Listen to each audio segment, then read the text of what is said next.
In this video we will go over a very basic feature of LusoCAD, continuing our previous video regarding absolute coordinates. This time we will talk about relative coordinates. Drawing with absolute coordinates might result inconvenient in the long run, especially when we are working with complex and 3D drawings, so LusoCAD offers us relative coordinates to work with, which result in a simpler way to draw. Relative coordinates refer to coordinates with a starting point in relation with a previously drawn point on our working space. Here we have a previously modeled geometry which we are going to recreate using relative coordinates. In yellow we have the measurements that we will follow. Let's start by activating the line command and setting our starting point at 0 by 0.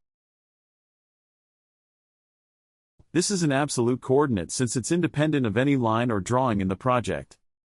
Now, with our starting point set, we begin using the relative coordinates. Since we are starting at point A, we will draw a line from A to B, and that line must be 2.5 units in length.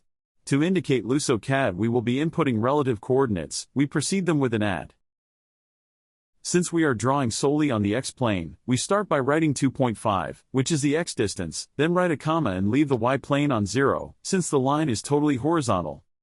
Now, we must draw upwards to the C point, which means the next coordinates will have a 0 value for x and 10 for y. Always remember to write the @ symbol beforehand, since the principle of relative coordinates is that the starting point is always changing to the last drawn finish point. And we reach the C point correctly.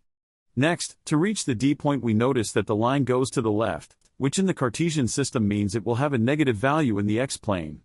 So logically we will write -5 and 0.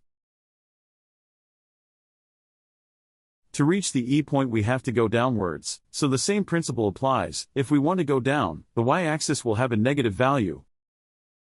So for this line we will write 0 and -5. For this portion we are back on the positive values on x, so this will be 2.5 and 0.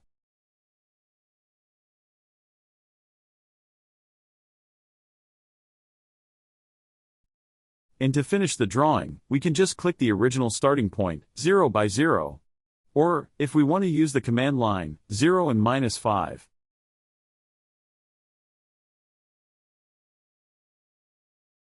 We can see that the measures are correct, so the drawing is accurate.